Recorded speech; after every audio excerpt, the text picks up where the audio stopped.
Great taste. Sweet. Sour. So good to taste. Hi everyone, welcome to Great Taste on Solar Powered Crew FM. Always a pleasure to have the most wonderful, creative, and delicious, lovely cook with me.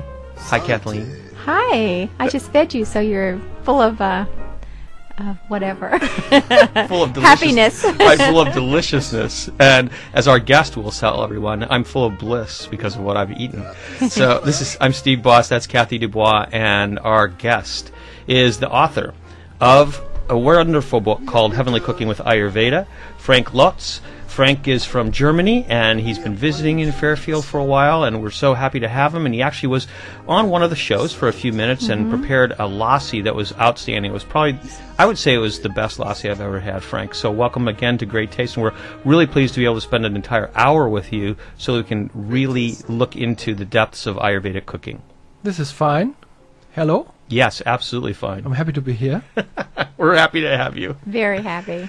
So tell us a little bit about how did you get involved with cooking to begin with? I think you were saying it's actually a family affair, right? It is. My grandmom called Minna, to whom I gave also the credit of my book.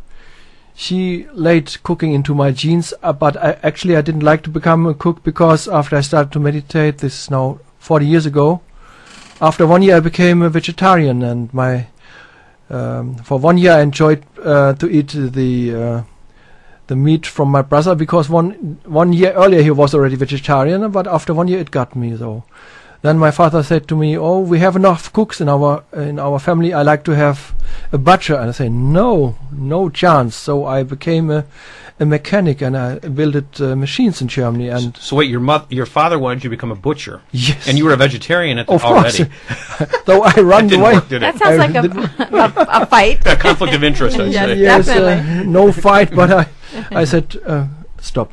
I want to do it.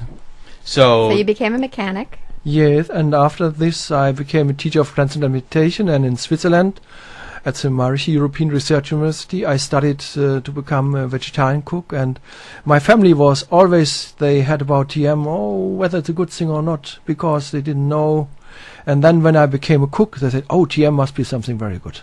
Because cooking was in the family history. Yes, right. So finally I became a cook, but a vegetarian. Who did you study with? You said you studied to be a cook. I studied with Randy Schröder, to whom I also give credit to my book.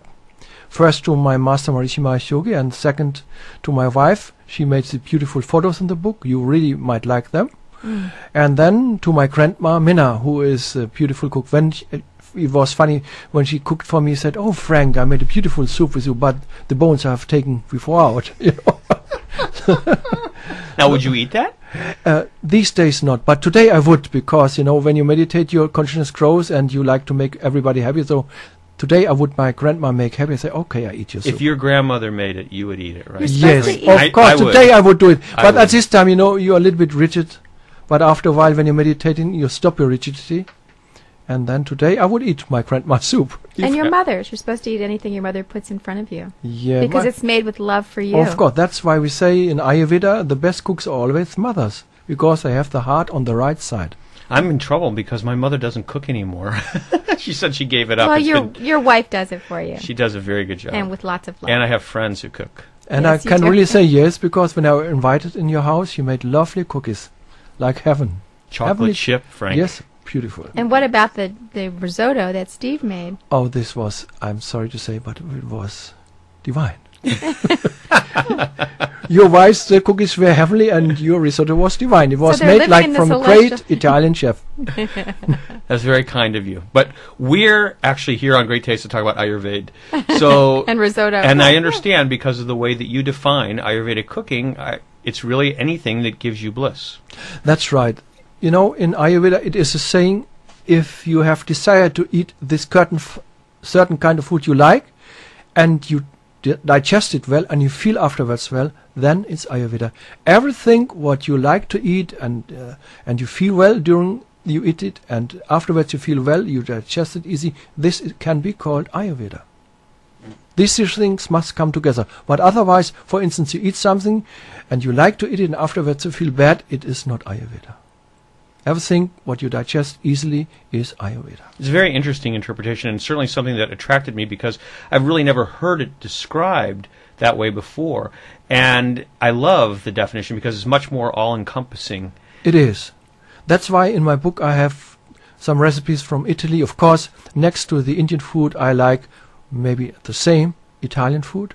Then I like Mexican food, but real good done by real chefs. And then I like the German cooking from my grandma. She was a really great cook. So let's discuss some of the basic principles of Ayurveda. Because Yes. one of the things that I really was drawn to was your description of the basic body types. Ayurveda looks at individuals as Vata, Pitta, or Kapha, or a combination of those three types of characteristics. And it's very interesting the way you have interpreted those. Maybe this why I became a mechanic. To have some knowledge. Afterwards I became an Ayurveda cook to know to prescribe in this manner for the audience, for the listener, that Ayurveda can be understood on a very simple basis. I like to write it down, read it down from my book. So I like to use an example in my talks. We can understand the three doshas, Vata, it's called Vata, Pitta, the second and the third Kapha, by comparing them to the different types of car engines. Vata is like a solar-powered electric car, delicate and fine. However, it has limited endurance and needs warmth and time to refuel, to fill it up. That's not me. Actually, I have a hybrid card, and I think I fit those qualifications. Yeah, hybrid is like not everybody is just only one dosha. There are some dosha mixtures like Vata and Pitta, or Pitta and Vata, or Kapha and Pitta, or three dosha people. So the hybrid you can compare.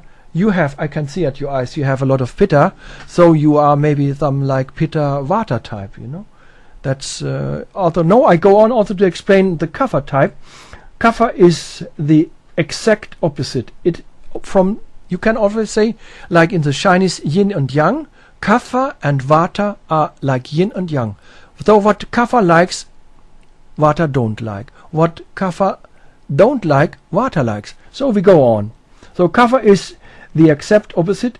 It is a diesel motor, very robust and reliable, like a big truck, which can really is so strong it can take everybody. It can take all the other cars with them. So it is typical for them that it is slow and sluggish. How you say sluggish? Sludgy?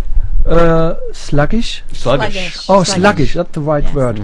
So a typical Pitta car is like a Ferrari. Like in Germany, you have the famous Michael Schumacher. I don't know whether he's famous in America. Michael Schumacher? He's Yes. famous among all Formula One fans, for sure. I mean, Yes. he's famous with me. I wish he would I've have never heard retired of several him. years ago instead of, doing what this things that athletes... Oh, now we're going to get into a long discussion. Yes. But doing, hanging around too long. Yes. He should have retired. He's on top of the world. But anyway, yes, Michael Schumacher is very famous. Maybe he in the was a little States. bit bored and he Probably. started to gain, but now he found out it's time. His Right, time's it's gone, time, right. and will help the youngsters. Not many Right. mistake. Like when Ferrari, he helps them to build beautiful cars and said, "Hey, we go on with it there." Now I should do this. Good idea. Yeah, But good anyway, idea. yes, he was the driver behind Ferrari, and you say the Ferraris are like Pittas. Yes, so very pushy, and the engine goes very up quickly. So from 0 to 100 meters, it takes him maybe 2 or 3 seconds. But it means it has to cool down the engine, otherwise it breaks. So I would say it is very quick and can be accelerate from 0 to nothing in 3 seconds. Nevertheless, these 3 engines get very quick. This special engine of Pitta gets very quickly hot, and therefore need a lot of cooling. So now we go down. We said the hybrid. How you call it? Hybrid. Hybrid. Yes, and hybrid is just a mixture. You have also in America like diesel and also electric engine. Do you have all those? Yes, we Yes. have all those. So also like gas and electric engine. So that means Kapha is robust and has a lot of power, and it can go on for a long time, and Vata is very smart and fine, doesn't have a long time power. It has always to fill up. Also, like the Vata type people, they're liking to eat the sweet. There are 6 tastes in Ayurveda. It's called sweet. So wait one sec. We've got 3 body types. Yes. But we can be a mixture. So we have Vata, Pitta, Kapha. Yes. And we can be a mixture of those. Yes. And then we have 6 tastes. Right. Okay. But we must tell everybody that in a good meal, for instance, if you have a big celebration, it would be nice to have all the 6 tastes, because it doesn't mean that maybe, for instance, you are a Pitta Vata type.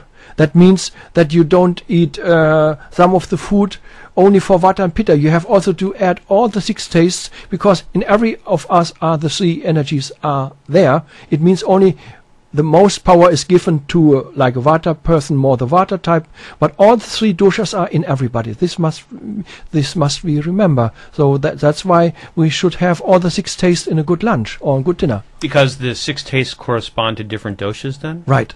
And also we want to keep everything balanced, right? So we don't want to, even if we're predominantly Pitta or Vata or a combination of a couple, we want to be balanced with all 3. That's right. And it also means if you have all the 6 tastes, you have everything in your body what you need to survive and to have a healthy and strong body. If you take one of the taste out, that means, like for instance, the Vata likes it sour, but it doesn't mean that a Kapha type shouldn't ever drink something with lemon or with a fresh orange. Mm-hmm. They also need the energy which is an orange, but not so much as the Vata people. Okay, so what are those 6 different tastes? So we have sweet, sour, bitter, astringent, salty, and hot. So it's very easy to understand, for instance, as a chef in the kitchen, if somebody has just cut himself on the finger a little bit. So what happens when some lemonade comes on where he has cut it himself? It burns. It burns. And if you put salt on it? Burns. If you put chili on it? Burns. So I hope you're not going to be my doctor. That's all I can say. So everything what burns is not good for Pitta because it produces heat. Ah, okay. So interesting. So when you're cooking in a clinic or a health spa, an Ayurvedic spa, and you've got a variety of people you're cooking for, is there are there dishes that are good for all body types? That is right. Or you can cook in a medium style that it is like fitting for everybody. So it's also good to know, and Ayurveda also know what is good to eat at morning for breakfast, or how to start the morning.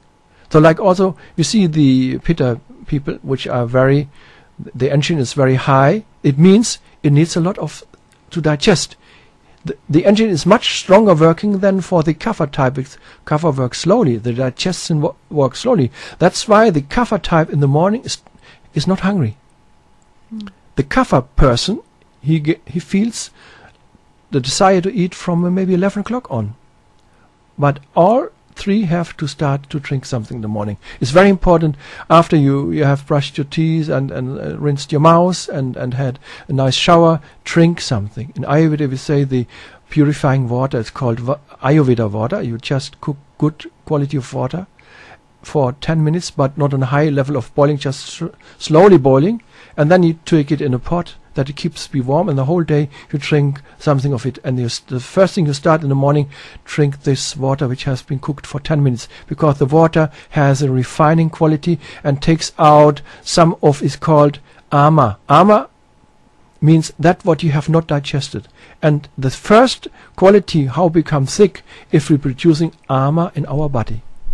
Okay, so the first thing we do in a good Ayurvedic routine is after we do our morning routine of shower and brushing our teeth, that type of thing, we boil some water for about 10 minutes. Yes. Not on a real high flame, but just a medium boil. Right. And then we drink it. Yes. We drink what? 8 ounces? Something Oh, like that? Or we just a cup. Just a little bit. Just a little cup. Okay, so But that's how we throughout start the off. day, you keep it going. Throughout the day, too, you do that, right. But many make then the mistakes, which are in Ayurveda, they stop to drink different things, You drink I was for 5 years a chef in a clinic in Bad Ems, and when I met one of the most famous doctors, Dr. Triguna, he told me no coffee, no tea, but he didn't mention cappuccino. No, though every day I drink my good cappuccino.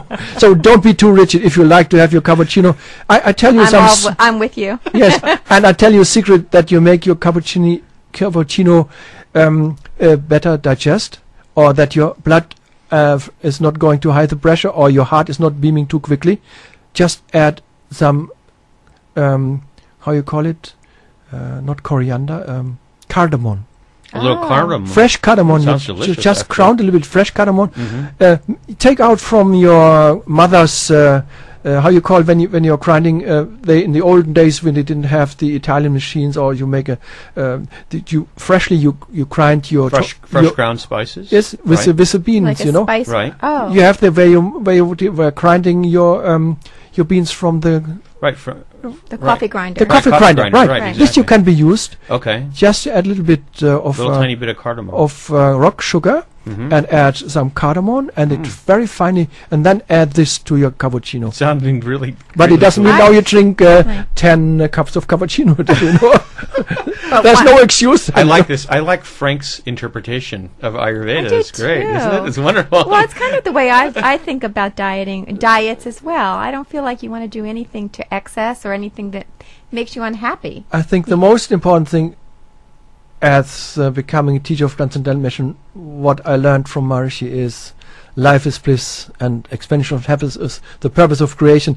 Many of these which are into Ayurveda, they forget one thing, and also which are into health. They are very healthy and trying everything to do the best, but maybe they die with the age of 50. And one important thing they have forgotten, to enjoy life. Everyone who really enjoys life, he lives longer, because that's the most effective thing in life. Enjoy life gives you really healthy, good strength. Gives you vitality. Gives you vitality, of course. Right. Absolutely. All right, so we've started our day. First what we've learned is there are 3 basic body types, Vata, Pitta, Kapha, and we probably have a combination of all of those in each of us. Then there are 6 different tastes that we want to actually integrate into our food, and that is the taste of sweet, sour, salty, bitter, pungent, and astringent. So those are the 6 different tastes. Now we got up in the morning and we've brushed our teeth, etc., and we've had a little bit of warm water, and now it comes time for breakfast. So give us some idea of what's a good way to start the day for those of us who, let's say, for myself, as an example, I'm probably a good balance of Pitta, as you describe it. I have that Ferrari, but I also have the endurance of the Kapha too. I have both of those. So, and I always find that I'm very hungry. I'm always hungry. That means I can eat all the time. You know, we have in Germany a good saying that always my grandmother says: everybody who is hungry, he is healthy. Okay, I must be really healthy. That is a good sign, you know. Always my grandmother said, Frank, you are always hungry, you are healthy. Because that means the most important thing, next to, I told you, the mental thing, enjoy life, keep this in mind. Every day you'll be happy to be on this earth as a human being, enjoy every second of life, be in the moment now. The next thing is, if you have a good digestive system, you are healthy all the way down, and you keep this going. And this is actually what Ayurveda teaches us. Take care for having a good digestive system. It can take lots of different things away. When you're digesting everything and well, you're not producing ama, that which is responsible for every sickness in life. Even if somebody says, oh, he had an accident, but maybe he was not clear in mind when he was driving the car. Because when you are alert in your mind, and everything energy is given us through the digestive system, through our good stomach, and afterwards, and when we are not producing ama in the mind, ama in the body, it's not going to the mind, and our brain is working well. Right. So in the morning, to start the day, what are the typical foods that we might look for depending upon our body type? Though for the Vata, I would suggest to have a nice warm, porridge. Hot cereal? Like hot cereal, oatmeal. Yes. Type of thing. Cream of wheat or something. Yes, the same of wheat, or you can make it with semolina, and then you just take a little bit ghee and fry in some little. So ghee is also yes, I must butter, tell you. right? Ghee is when I was in the clinic at Ems, I was looking with the chef of the clinic from the medical part, Mrs. Dr. Karin Pierce, who wrote many good books in Germany about Maharishi Ayurveda. She said, I found in an old book from the old Vaidyas, from the old Ayurveda doctors, a part it says the ghee, clarified butter, is that element which is next to the milk of the mother in the quality. And they found now also in the scientific research all the molecules and all the molecular structure and all the which is in ghee, it is also in the milk, because the mother milk has a lot of high fat, and the fat with it is which is in the ghee, the same quality. So this is an important element to utilize in cooking then, according to Ayurveda, ghee, clarified butter. The meaning is, because it is similar to the mother milk, when we cook something with ghee, our body reminds to our first starting as a child, so maybe 3 or 6 months, mother gave us milk from her, so we remember, this is it. And when we cook with ghee, certainly everything which we cooked with, our body assimilates. So it triggers some type of very subconscious, for I would say almost all of us, memory of the earliest days of eating. It is, and ghee just goes into every part of your body without any hindrance. Absorbed by all the cellular structure. That's right. Interesting. And then also we say in Ayurveda, next best fat is oil, because don't forget, ghee is oil. It is the oil which a cow has eaten all the day, and she puts it in the milk, and through our intelligence we found out to separate it and get it back as ghee. And ghee has no more water, and it doesn't have, how you call that, what is... the fat molecules? The milk solids? No, not the fat molecules. The milk solids. Doesn't have the milk solids anymore. What is in meat? What meat? Lactose. No, what meat? What gives you strength? Protein? Protein, right. Right. This is like a guessing game. It's great. No, I'm sorry for my poor English. We won, right? Yeah. Kathy won. Okay. Yeah, protein. And protein, as a vegetarian, you must really take care that you have enough proteins. That is, when you're just eating no meat, you must take care that you have enough proteins. And in Ayurveda, we are suggesting you to make this self-made cheese. It's called paneer. And also eat at least 3 or 4 times a week dal. Dal is like mung dal, mung beans, and chana dal. There, dal is a name for the beans type. How you call them in English? Legumes. Legumes. Legumes, right. They are the legumes. All right, before we get too far ahead of ourselves, I want to go back so that we can really delve into this, because clarified butter, when most people think about clarified butter or ghee, if they're not familiar with Indian food, they think, oh, okay, the French use clarified butter. But now, are there different methods of making clarified butter? And if so, what method is Ayurveda suggesting we use to make clarified butter? And it's very actually easily. Though you just though I'm very into organic, and here in Germany, we are very proud that we are really taking care that we don't take genetically modified food, and they are labeled, in Germany it's forbidden to give the people genetically modified food. So go to a good shop or health company, like you have here. I like to go there when they have really good stuff. Though you just get a good quality of sour butter. In the butter, you have sweet butter and sour butter. Okay. Do you have them also here in America? We have. I think you mean in English. I think it might be cultured butter or salted butter. No salt. No, never take butter with salt. I lost a point. Really, you did. Good that you mentioned it, because that's also one mistake maybe we might forget. Never cook milk with salt. You won't digest it, and it gives you really trouble. If you make, for instance, a nice smashed potatoes, just take cream and butter. Salt goes with sour cream, salt goes with yogurt, salt goes with all the sour products of the milk produced, but never with sweet.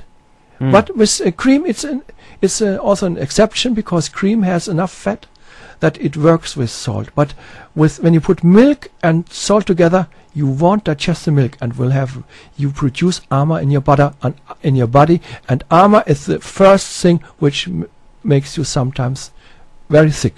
Well, we're gonna have to hopefully get back to this later, because now if I understand Frank correctly, from now on when I make mashed potatoes, instead of using some cream and some milk, I'm just going to use cream, because I have to have salt in my mashed potatoes. And also some nice idea. If you're cooking the potatoes with not too much water, I always add, you just peel the butter, potato peel, and then you cook them with a little bit salt in water, and you just take that the water is not overflowing the highness of the potatoes. Yeah, peel you take away. Otherwise, too much work. And then I keep the water inside, not taking the water away, because you must remember all the energy which is in potatoes goes into the water. If you just take the water out, all the nutrients is flowing out. So so most of them, they take too much water. They boil just the potatoes and just throw off and put it through the colander, and all the water is gone, and all the energy is also gone. All the nutrients are gone. So just don't take too much water.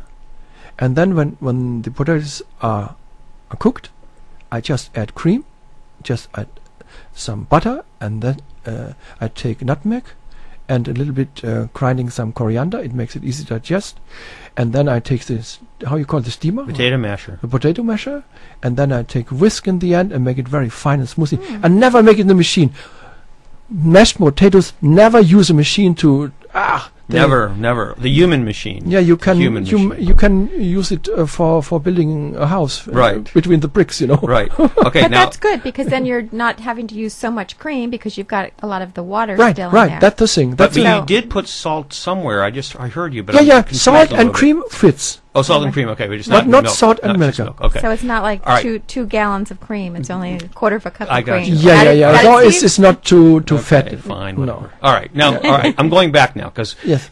we've got to. What about making ghee? How do we do that? So And you do just you have to make it, or can you buy it? And of course, it's organic, now we have here I see also in America, I've seen they have good quality of organic ghee, but it's fun to make it. My grandmother said, in my book, my grandmother is taking the reader through the whole book, and sometimes she makes a good joke, or when I seem to get too rigid, for instance, I say, in a good Italian sauce, in Ayurveda, you don't cooking actually much with garlic and with onions. And she says in the book, my boy, shut up.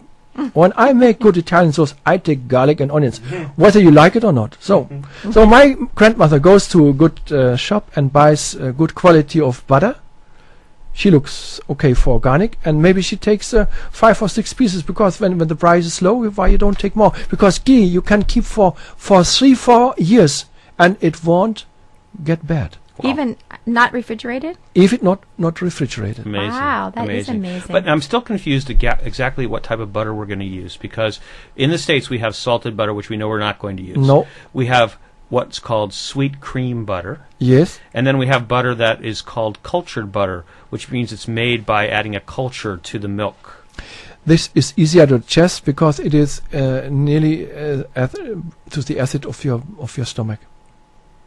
So the cultured butter is what we should be using? Yes, but in the price is good for sweet cream butter. Take sweet cultured. No, it's cultured is fine. We have there are several good cultured organic butters available on the market. That's maybe because I'm a pitta type person. I tell you truly, I'm taking the sweet butter. Oh, now you told us. All right, I'm not going to go into it, because earlier you said don't use that sweet cream. No, I just say, what is the best? I'm like my grandmother. I'm not too rigid, and because maybe because I'm a pitta type person, I'm preferring the sweet butter. Gotcha. And I also think if you get too rigid, then you lose people. Right, they don't want to do it anymore. That's the thing, Okay, I'm going to ask again. How do you make the ghee? So you taking wood pot. Maybe a pot, underneath, how you call that? That it had a thick... a very thick stainless pot. Thick stainless pot. Thick bottom pot. And also one important thing is never cook with aluminium. How you call it? Right, aluminum. Aluminum makes you thick, and your whole body becomes full of poison. It So makes it don't use poisonous. aluminum in your Never, cookware. Right. never, ever. So take a nice thick-bottomed Yes. stainless pot. And then you take all the butter you have purchased and add it. And first you go with the flame up, So a medium-high flame. medium-high flame, Mhm. and don't cover it. Okay. Because in the beginning a lot of water goes out. You can say 80% of butter is pure fat, and the rest is water. And what you said, what is The protein? protein. So protein and water, and the rest 80% is. I always forget the name protein. That's I'm okay. sorry. Kathy's here to remind you. Yeah, that's good that you're here. Yes, I'm happy. that's my job. So.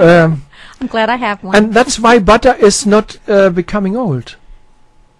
Because it is free from water and free from protein. Okay. It's only fat. Like also, if you have good quality, which we also suggest in Ayurveda to cook with good olive oil, it after a while it turns in and it becomes Rancid. rancid Mhm. because of water. That's mixed into the oil itself. Right. All right. So now we've got this butter. Essentially, is it boiling? It's boiling. On a but medium-high heat. First going high, Mhm. and as soon it is boiling, you go to the middle temperature. Okay. So as soon as it's boiling, turn it And down it's very to medium. important that the pot is higher than Mm. you have put in the butter. That because it will rise in the beginning a little bit, it will rise. Oh, Oh, I so- see. so- A big enough pot. Right. So have enough room in your pot Yes. so that the liquid can expand when the butter melts. And Good. yeah, You got it. and then it cooks about for 10 minutes. Just let it cook. Okay. No on top. No, how you say? No lid. Lid. No lid. Very Mhm. important. And then after 10 minutes, you go down with the temperature, and then on top there will come the Protein. protein. The Right. milk proteins rise to the surface over It just will stay on the surface, and don't mind which falls down to the bottom. Okay. Don't scratch it. Okay. Very important. Never scratch when you're cooking ghee. Okay. Then you just in Germany we have the temperature 108 degrees. Very important. You know the number 108 is exactly the right temperature.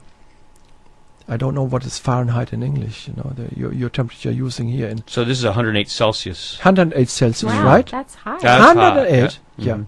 But keep it always 108, Mm-hmm. and then you start to take So you the protein away. start to scoop the solids off the top, off It- the surface. There's some. Skim. Yeah, you have this like. Mhm. Skimmer. You The skim skimmer? the So what solids. do But use- you have use a a very spoon? fine one, you know. Slotted spoon, maybe. Just like which there's some which is very fine. You even like when you have taken the tea, you're taking. Yeah, like a gravy separator, maybe. But even. but a very like this one, not a big one, you know, that you can Right. go in like there. yeah. So it's what you need is you just need A very shallow. a very shallow, nice spoon that you can just go underneath the solids with Yes. and take them off the top, lift Yes, them right off the top. Right, and about maybe 20 minutes later, you can look through. It has a beautiful yellow color. The what remains. Yes, and the ghee you can look through. Mm-hmm. Then you must be cautious about it. Don't run away. I tell you, never run away from your stove when you're working with fat or with oil. Very important. Maybe, for instance, you can run away and you come back, your house is gone. You know, because Okay, we're not going to run away. So now you've skimmed the whole top. Yeah. So how much longer are you going to leave it cooking now? just maybe 10 more minutes. Okay. If you're taking 3 or 4, in Germany we work with 250 grams. Mhm. No, the butter is The in butter. Okay. Yes. So if you had a pound of butter, Yes. So it's all together. It's cooking for maybe 30 minutes from Mhm. the time it starts. 25 25 minutes, or the whole 30 thing minutes. is Okay. gone. okay. And then what do we do? And then you wait until it's going the temperature to 60 degrees, Okay, so you cool it down. cool it down, Mm-hmm. and then you take a glass, Mm-hmm. and then you take, for instance, Cheesecloth? when something became wet, you take the paper for drying. Oh, paper towel? Yes, and they have 3 layers. You take a thin cotton towels, probably, Like or like a cheesecloth, cheesecloth, or cheesecloth. like a cheesecloth, and This- you pour it through there. Yes, Mhm. and then keep it open. Don't close it because if you close it before, then because of the difference of temperature Mhm. underneath, some water drop might Okay. come up. Okay. This is happening also when it's outside warm, inside Alright. cold. You know, then Mm-hmm. because ghee never becomes bad except water comes in or food, like you Okay. Dirty stirring spoon, right. dirty spoon. So we're straining it, And then after we finish straining it, we're going to pour it into jars or whatever, Right. and keep it in a cool, dark place. Right, and Okay. it can go 3, 4, 5 years. You know, in India there are some Ayurveda Vaidyas. They are selling ghee which is 3 years old, ghee which is 5 years old, ghee which is 10 years old, Wow. and it is like in a good wine. It refines after a while itself, Interesting. and then the Ayurveda doctors know this ghee which is maybe 5 years old is good for this health and this for that health. And so remember, in Ayurveda we take ghee on the first hand and the second hand with good olive oil, and sometimes, for instance, when I cook, I have nice recipes with it's made Indian and Chinese style, then I use sunflower oil. Okay. So you're listening to Frank Lotz, author of Heavenly Cooking with Ayurveda. This is Great Taste on KRUU 100.1 FM, the solar-powered voice of Fairfield, Iowa. I'm Steve Boss. Kathy Dubois is alongside, and Frank is visiting us from Germany. And Frank, I have to say, we have gone through 35 minutes of the show, and we haven't gotten past breakfast yet. So we've got to get through here. So Well, we've made this is- ghee. I mean, which we we have could made use- ghee. is very which important. We could And that use for is- lunch and dinner. And that is very important, and it's really fascinating. So I just, sometimes we hear, people, they don't want to eat breakfast. So you're saying, depending upon the body type, it's okay. Start out with that warm water. Then if you're one particular type, what is it, the Vata type or the Kapha type? Kapha. Kapha type, you're going to have some cooked cereal. And what else? How about for the Pitta types and the Vata types? So the Kapha Kapha type can go until 11 o'clock without any breakfast. Mm-hmm. But if he's hungry, he should have maybe an apple with him, An apple, okay. an apple, Mm-hmm. or some other fruit, fresh fruit, All to right. eat it. Or he can drink some fresh made juice, Mm-hmm. like with maybe some apples, with some pineapple Mm-hmm. and some red beets. And for him, it is very healthy to have a fresh juice around 10 o'clock. Okay. Or he could have apple salad. Fruit salad. Fruit salad. Fruit okay. salad, but Good. without cream. Just Right. And of course, all these recommendations change depending upon the seasons, I'm yeah. certain. And right? the pitta is also, he can have the same breakfast as the vata type, but he's even more hungry. So maybe he takes 2 cups of the porridge. Okay, so it's the Vata type that has the porridge. Yes, and the pitta also can have it. Yeah. Right. Okay, Yes. and the Pitta can too. The pitta type could have maybe a nice breakfast. He drinks a nice self-made chai tea Mm-hmm. Or cappuccino, right? or cappuccino. Yes, Cardamom. but with cardamom for pitta, because Right. it brings the acid up in the body. Mm. That's the most bad thing in Brings the what up? acid. Oh, okay. How you call that? Acid? Yeah, acid. Mhm. Yeah. So now we've gotten to the next meal of the day, which is lunch. Now, how does Ayurveda look at meals? Generally, most people eat in the States anyway, most people eat their heaviest meals. Oh, Stephen, could I just Yes, absolutely. add something? I see here the people when they're eating at the university dining hall, Mhm. they make many mistakes because never drink milk. Now, listen, as an addition to your whole meal. Mhm. Drinking whole milk, you can only use as breakfast. Make it warm up a little. Best thing, don't use this homogeneity when you Homogenized milk. No, Use no. unhomogenized milk. unhomogenized milk. Okay. That's very important. Mhm. And to digest the milk a little bit better, you can add a little bit of cardamom and also of nutmeg. And you can add it when you have breakfast. If you have some good bread, toasting it just a little bit. Take good butter. I don't like to take ghee with, if I like to eat a good bread, I good butter. Mm-hmm. And then you take your own jam or some fresh cheese or like this. This is for the pitta type, and but never drink milk if you're thirsty for lunch or for dinner. And Never. by the way, I'm looking at your book, and it says Grandma Minna says nothing beats my homemade jam. How do you like that? So that was perfect, right? Yes, I really like to make my own jam. Mhm. It's better than from anybody else. Mm. Okay, so Always grandmother's also was better than mine. I like that he said you can have cheese and bread and butter and jelly. That's good. I like all that. I do too. That means both of you are pitta type people. Well, should we eat our big meal at lunchtime? When we were more of an agrarian society, I think that the farmers, of course, they came in and they ate a very large meal at noontime because they had to go back out into the fields and work very hard again after their meal, and it evolved over time that most people saved up to eat their big meal at nighttime. But as it occurs to me, I think a lot of different types of health practitioners say, no, you really should eat your big meal at noon. This is really true. Why? Because evolution on Earth happened through the sun. Because the sun had the right distance for the Earth, and after some time evolution came up. So in every gene of us pulsates the intelligence of the sun. It means when the sun is on the highest level at noon, the digestive system is in the best stage. It means around 12 o'clock everywhere on the earth at midday. Everywhere for the same people.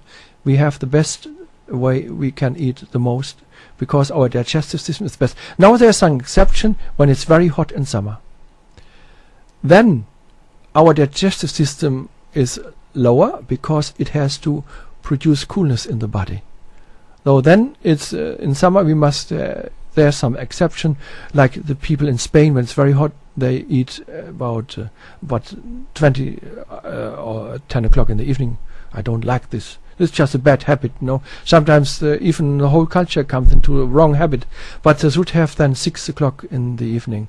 Would have then the main food in the hot summertime level. Mm-hmm. That is also important to know. When it's very hot, you are not hungry in the summer. Mm-hmm. Then I suggest to them have some fresh fruit salad or some nice Italian salad with a nice dressing, you know. Well, speaking about heat, because that's what you're talking about right now, have you noticed that, especially in our culture, in American culture, whenever you walk into a restaurant, the first thing they do is they fill a glass full of ice water for you. And if you get a soft drink, it's full of ice.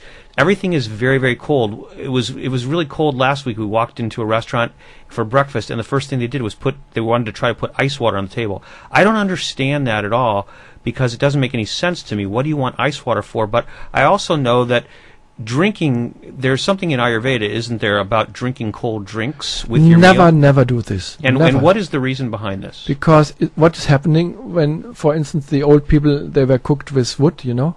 What you happening when the rain is coming? What's happening with the fire? It goes down. It means if you drink something cold, your fire, it means your body fire, which is burning the food to give it to your whole body, the energy goes down. So basically what you're likening digestion to a fire. To a furnace. To a furnace. Yes. Okay. Yes. Interesting. And by go ahead, Kath. Well, just that your digestion is like a fire, like the Agni. Right. This we call in Ayurveda the digestive fire called Agni, which is responsible. If you have a good Agni or good digestive system, you're healthy. Though this is really bad. Don't do it. So putting water on fire makes your digestion weaker. Cold water. Cold water on fire makes your digestion weaker. Right. Interesting. All cold drinks. And you really have to take care of that fire, right? For example, another thing I've heard is that you can't put too much food in your system at one time as well, because that puts out the fire as well. Oh, right. This is happening. If you're just starting the fire outside with wood and put too much on it, the flame also goes down. Yes. Yeah. That's why they used it Agni. It's the same fire system somehow, you know, and it's around the which is governing this thing is called around the solar system. And I felt when it happened to me here in America, they gave me a cold drink and then I get pain around the solar system because my Agni went down. Oh, so you're talking about in the solar plexus. The solar plexus, interesting. Right. Yeah. Interesting. That's why it's called solar plexus. You know? Very I never interesting. thought of And that. there's the seed of your health. Seed of the digestion. And of your whole health. Is it From solar here, plexus? the solar plexus is the father of your whole health. He is the boss in your body health system. And aren't your emotions, doesn't it rule your emotions, the solar plexus? Or your emotions rule it? It is, because we say in Germany, love goes through the stomach, you know. Interesting. I believe that. I mean, there's always been an expression that's well known. The quickest way to a man's heart is through his stomach. That's and I'm true. sure it's all over and the also world, different. right? Also, like Picasso, you know, he many ladies fall in love not through his beautiful paintings, but he was a very good cook. Oh, really? I didn't know yes. that about Picasso. Yes. He was a. That's why when I came to America, when I was on the airport in Germany, there was a nice saying. It is from the Greek old philosophers. He wrote, it is Aristoteles. He said, though the first important knowledge you learn is that your digestive system is well. And it's also not the first art, it's also the first science. First science also. Also the first science. Interesting, very interesting. All right, so this is such a fascinating discussion. I wish the show was 2 hours long, but it isn't. So what else do we need to integrate into our routine? We've been talking a lot about food, and we still have to get through dinner. But do we want to snack a lot if we want to do Ayurveda? Live a more Ayurvedic type of lifestyle. Do we want to snack? Have food in between meals. Oh, this is for the kids, okay? Because they are more healthy than we, because they are more lively than we, and their fire is stronger than ours. And then they are growing, though they need more energy. Then we allow them to have some meal in between, or they say, "Oh, Mama, give me a banana, or give me some yogurt," and I want to never buy yogurt which is already has some jam in it. Make your own jam. Take a good quality of yogurt and add your homemade jam. Sounds good. But anyway, kids is okay to snack, but healthy snacks, obviously, yes. not Snickers bars and soft drinks, things like that. Even now, the doctors in Europe, they tell to the diabetic people, they used to have more meals a day, not only 3, that their blood sugar is not going too quickly down, that take care that the sugar is always on the same level. They found out having with the grown-ups 3 times a meal is the best thing to keep the sugar in the right position. Okay. So as adults, we should limit our snacking, essentially. Yes. Which is difficult. It is sometimes difficult, but I think if you're more satisfied at the meals, it's easier. Like, for example, the lunch that I had today, there was no reason. You might say, well, the volume of food you ate means that you won't need a snack, but it's not really that. It's that it was so satisfying on all those levels because of probably having the integration of the 6 tastes that were involved there, and it was just lovely that way. So, all right, so we're not going to snack. Now, also involved in our lifestyle, then we have dinner. And for dinner time, other than the fact that if it's really hot in summer, we might be having a little bit more food when it's cooling down, probably, since we're going to go to bed, we don't eat a large volume of food at dinner. Also true, and also I suggest you now listen, eat pizza at lunch. Should I eat pizza every day at lunch, or? No. I mean, I see many people, they go in town and they want to eat a pizza, right, and this is too heavy. Right. Okay. Everything which is cooked with the cheese, which the cheese is cooked in the oven, is very difficult to digest. And don't eat in the winter time your salad in the evening. When the sun has gone down, you don't digest raw food. Okay. So eat lighter. Eat lighter at dinner time. Eat less baked, cheesy, unctuous type items, and eat less raw food items at night. Maybe just something lightly cooked, some nice cooked vegetable, or if we're not, soup. Oh, Stephen, that's also comes into my mind. The Americans eat too much with these nuts, how you call them, which are grown in the earth. Actually, they are not nuts, they are beans. You put peanuts? Peanuts, right. Peanuts is terrible and most difficult to digest, and that's why the Americans make many mistakes. Stop you eating your peanuts. It's very unhealthy. It makes your mind sticky. It makes your mind sticky. Don't tell Jif or Skippy or any of those other. No, you can make it with almonds. Almonds have also nice. You can make some or cashew butter. Yeah, cashew butter or so almond butter. Almond butter is Other nut butters are good and healthy, but peanuts for some reason are not, huh? Because they are no nuts. Not really nuts. No, but they're legumes. They are belonging legumes. That's right. So, but are they okay to eat as legumes? Legumes. It means also that's also with soya products here in America. They eat too much with soya, and also remember soya and corn. 80% of the production is made with genetically modified food. Go away from that. Support the farmers which are doing really good organic food. Take their stuff they made. Okay. So now, what about exercise and Ayurveda? Oh, I love it. But I say to you also one thing: if you're eating good stuff, you make a spiritual technique like transcendental meditation. also making some yoga asanas, very important, making pranayama. But go around Mother Nature. Go and have a nice walk and talk and enjoy Mother Nature and use your body, and don't always drive with a car. Take your body and move it around with your feet and or with your bicycle, but not always driving around. I see you Americans, you're using too much your car. I'm sorry to say it. No, it's true. But I came here It's true. to have some ideas. I saw you maybe like in the evening they're taking too much salad, or they're drinking milk for the meal and for the dinner, and they wonder that they don't sleep well. Then when you do all these things, you won't sleep well, and also use your body. It's a beautiful gift having your body. So go into nature and have a nice walk, and take your friends with you, or go to swim in summer on a nice lake. On all this, very important. So all these things integrate into a healthier lifestyle, and I think the one thing that we're missing now is, what about rest? Because this is something that everyone's so busy, but I would assume that to have a healthy Ayurvedic lifestyle means getting a good rest. Oh yes, in Ayurveda there are 3 pillars. The first pillar is food, including digestion, of course. Second is lifestyle, and the third is rest. If they 3 are well used and in a good situation, you will become 120 without any problem. If not a car accident happens, or this, may God never happen this to any person on earth, then you will become very old and still your brain is working very well. This is my suggestion. So have a good sleep, have good food, and have a good lifestyle. I don't think it could get any better than that. That's really terrific. Mm-hmm. And happy lifestyle, Right. Never forget, many healthy people, they try to do everything to keep themselves happy, but they not healthy, but forgot to keep them healthy and happy. Mm-hmm. Both must come together, healthy and happy.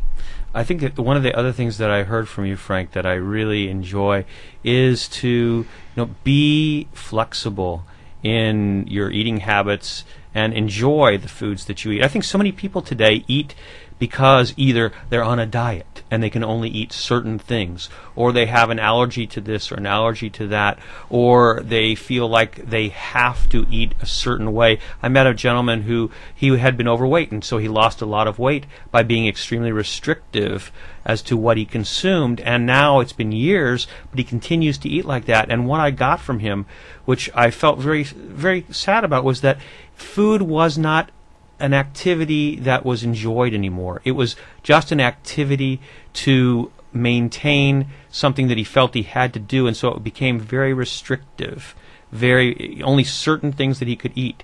And I see that with so many people. Not only are there certain things that they can eat because of a particular reason, or because they've never even tried foods. And this is another thing that I think is so important, is that be open, try different things, learn to explore and expand your tastes.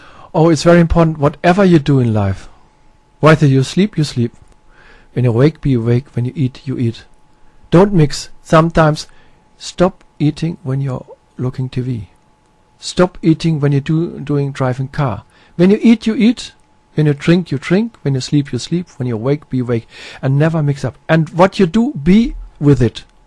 Them people, they eat, and then they read newspaper, or they're on their iPad or whatever, and they talk with other people. The food won't go into your body because your body is not with it when you're eating. So what you're doing when you eat, you be consciously eating, but with joy. And there are 3 things which also you said. So 3 pillars in Ayurveda is good food, good sleep, and good lifestyle. And then there are also 3 things when you're producing food. The most important thing is when the cook is happy during the process of cooking. That's why we like mother's food or grandma's food. Because when grandma cooked for us, she said, oh, I want to make my grandson happy. Or the mother says, oh, I want to make my daughter happy. And this mood goes into the food. And then also, the next important is when we are eating, be happy. Having a nice talk. Not just like sitting silent and feeling, That's, for instance, is Christmas. And father and son, they had a discussion, not a nice one. Everybody is silent and there's a strange atmosphere. You think the food will be digested well? No. The other thing is, we have Christmas, everybody's happy and everybody sits together and they're enjoying. Next day we feel very well because it was a good mood. So very important, next to the good mood of the cook and the good consciousness you have during cooking, is the consciousness and good mood having during dinner and lunch. Have a nice, easy talk, good joke is very good, keep us. Also when the cook, when he wants to sing, let him sing or let him dance, whatever he does. And also the third thing is the farmer's mood when he is producing the food.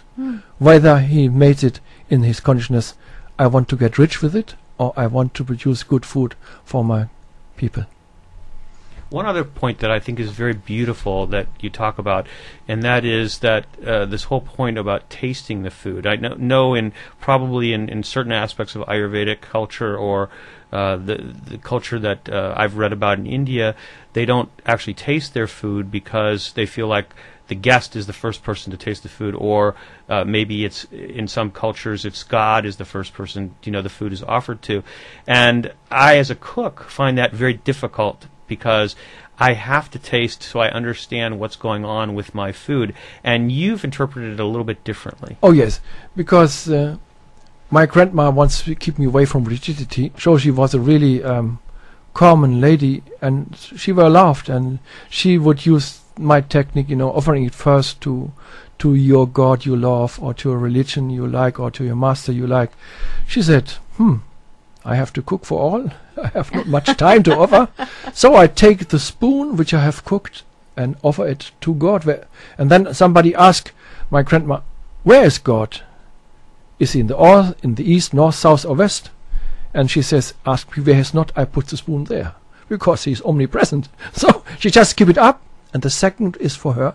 We must be sure that it's good tasting, Then the second, my grandmom takes and says, oh, this is fine. Maybe I add a little bit more salt, a little bit more pepper, and then she gives it to the patient, to her kids or to her husband. Very nice. Yeah. Very pretty. What do you think, Kath, in terms of integrating some of these principles into? Because you cook quite often, as do I. What are the things that? I mean, I've heard these things for so many years, and I, listening to Frank, I feel like the most important pillars that he talked about, just this consciousness, feeling really good, putting that wonderful feeling into your cooking and enjoying what you're doing, using fresh foods, knowing your producer, knowing the way that producer relates to the food that they're making for you, and also having a wonderful atmosphere with eating together with friends, family, and enjoying the experience. Those, to me, are the most important things. I agree. And I think that it's important to put some thought into your food. Just to kind of plan out, well, what am I going to make today? What am I going to make this week? So you have the ingredients that you need, and then it just becomes something that's thought about and not just thrown together, and then you don't have a healthy meal. So I think that's really important. That's why I have written a cookbook. So it's not only about 120 recipes, but it also gives you ideas, have a nice different meals which you're putting food together, which is fitting together. And all the meals show you in Heavenly Cooking with Ayurveda whether it is Vata or Pitta and Kapha increasing or making it lower, and how to bring it into tune with your body. Wonderful book. Thank you, Frank, for spending the time with us. Frank Lotz, Heavenly Cooking with Ayurveda, Ayurveda cookbook with detailed chapters on herbs and spices. You've been listening to 60 minutes of the most delicious radio, great taste on KRUU 100.1 FM, the solar-powered voice of Fairfield, Iowa. I'm Steve Boss. Kathy Dubois has been my wonderful co-host, and we've enjoyed visiting with you, Frank. Thank you very much. Thank you, Frank. Thank you. It was nice. Great taste. Sweet. Sour. So good to taste. Pungent. Bitter.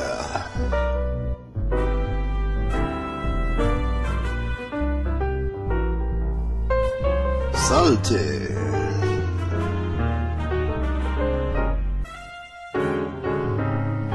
Is so sweet.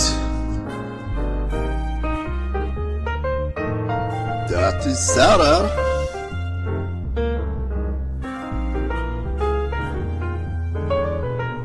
We have bitter. We have pungent. And we like salty. This is greatest.